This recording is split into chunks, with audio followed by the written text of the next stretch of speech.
کہ سازش کے تحت پہلے لاہور ہائی کورٹ چلے گئے الیکشن رکوانے کے لیے، کل سینٹ کی قرارداد کا ساتھ دیا، اور بار آر کے شور کرتے ہیں کہ ہم نے الیکشن لڑنا ہے اور ہمیں لیول پلینگ فیلڈ نہیں دی جا رہی۔ ہر رشتے سے بھاگنے والا، پارلیمنٹ سے بھاگنے والا، عدالتوں سے بھاگنے والا الیکشن سے بھاگ رہا ہے، لیکن اب پاکستان کی عوام کو الیکشن چاہیے۔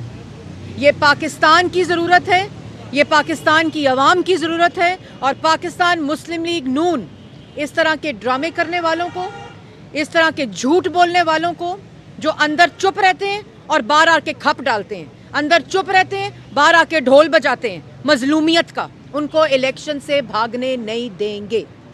ہماری تیاری پوری ہے، پارلیمنٹری بورڈز کی کارروائی ختم ہو چکی ہے، ہماری ٹکٹ ایوارڈنگ کا سلسلہ شروع ہو چکا ہے، اور کینڈیڈیٹس کی اناؤنسمنٹس بلوچستان کی ہو گئی ہے۔ واحد جماعت ہے 22 دن پر مشتمل پارلیمنٹری بورڈ نے 2500 سے زائد لوگوں کو انٹرویو کیا ہے، میاں محمد نواز شریف اور شہباز شریف اور پارلیمنٹری بورڈ نے۔ کسی جماعت نے کیا ہے؟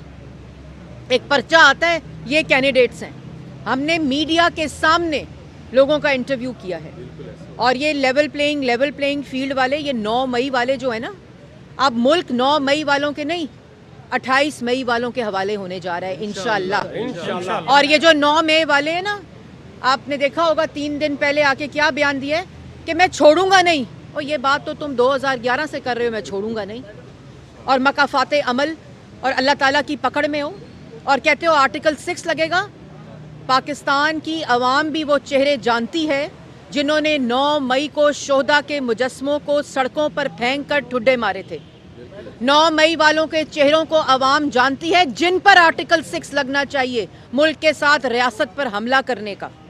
9 مئی والوں کے چہرے جانتی ہے جنہوں نے جناح ہاؤس کی توڑ پھوڑ کی اور اس پر حملہ کیا، اسکول جلائے، ہسپتال جلائے، سڑکیں جلائیں، حملے کیے، جی ایچ کیو کے اوپر حملہ کیا، ریاست پر چڑھ دوڑے، اور یہ ڈھیل ان کو تب ملتی ہے جب ان کو عدالت میں، جب 9 مئی کے دہشت گرد کو عدالت میں، مجرم کو عدالت میں پیش کیا گیا، تو گڈ ٹو سی یو اور وشنگ یو گڈ لک۔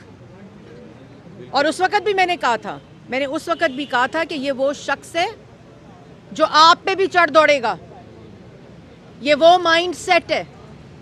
آپ نے دیکھا نا کیپٹل ہل پر حملہ کرنے والوں کا کیا نتیجہ نکلا، وہ الیکشن نہیں لڑ سکتے، ان کو سزائیں ہوئی ہیں۔ ادھر 9 مئی کے دن 9 مئی کو آپ پورے ملک کو جلا دو، حکم دو کہ جلاؤ، بعد میں کہہ دو میرے کارکنوں نے کیا تھا، آج بیچارے تاریخیں بھگت رہے ہیں۔ او بھائی اون اپ کرو، اور یہ دھمکیاں دینا، جیلوں میں بیٹھ کے دھمکیاں دینا، اندر بیٹھ کے دھمکیاں دینا، اداروں کے خلاف بولنا، اور اندر بیٹھ کے آپ کو یاد ہوگا نا کہ باہر آ کے میر جعفر اور میر صادق، اور اندر کہہ رہا ہے تاحیات وہ لے لیں، ایکسٹینشن لے لیں، جیب سے نکالتا ہے سائفر، اور بعد میں کہتا ہے محسن نقوی نے میری حکومت گرائی تھی، یہ سائفر انہوں نے بھیجا تھا۔ اور پھر کس منہ سے میں آپ کو بتانا چاہتی ہوں کہ یہ ایک آرٹیکل لکھا ہے، اور اس میں آرٹیکل موصوف کیا لکھتے ہیں، کسی سے لکھوایا ہے، اس میں کیا لکھتے ہیں کہ میری پارٹی کو لیول پلینگ فیلڈ نہیں مل رہی۔ کیا لیول پلینگ فیلڈ نہیں مل رہی؟ ہمارے کاغذات مسترد ہو گئے، سپریم کورٹ چلے گئے، جو حالات سپریم کورٹ میں ہوئے انہوں نے کہا ثبوت دیں، ان کا خیال تھا وہ پیناما والا کیس چل رہا ہے اور پیناما والے جج بیٹھے ہوئے ہیں، انہوں نے کہا ثبوت دیں، کہتے ہیں ہمارے پاس ثبوت نہیں ہے، انٹرنیٹ سے لسٹ ڈاؤن لوڈ کیا کہ ان لوگوں کے کاغذات مسترد ہو گئے۔ جھوٹ بولتے ہیں، اتنا جھوٹ بولتے ہیں، کاغذات نامزدگی منظور ہو رہے ہیں، الیکشن لڑ رہے ہیں، الیکشن لڑنے کی تیاریاں کر رہے ہیں۔ یہ اور بات ہے کہ پاکستان کی عوام ووٹ نہیں دینے لگی۔ پھر موصوف لکھتے ہیں کہ اکانومی ڈسٹروائے ہو گئی ہے، ڈالر کی پرائس انکریز ہو گئی ہے، کرنسی ریٹ کی۔ اکانومی ڈسٹروائے کس نے کی ہے؟ 2018 میں 6.1% ترقی ہو رہی تھی، تم نے تو -1.5 پہ پہنچا دی۔ کس نے ڈسٹروائے کی ہے؟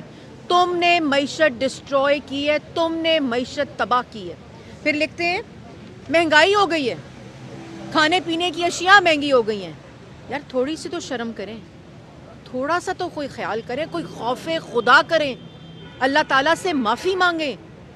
عوام کو بھوکا کر دیا, بے روزگار کر دیا, روٹی مہنگی کر دی, چینی مہنگی کر دی, گیس مہنگی کر دی, تیل مہنگا کر دیا, سبزیاں مہنگی کر دی, گوشت مہنگا کر دیا, عوام کو بے روزگار کر دیا, نوجوان کو بے روزگار کر دیا, ترقی روک دی, سی پیک روک دیا, اور کہتے ہیں انفلیشن ہو گئی ہے. کوئی شرم ہے؟ کسی قسم کا کوئی خوف خدا ہے؟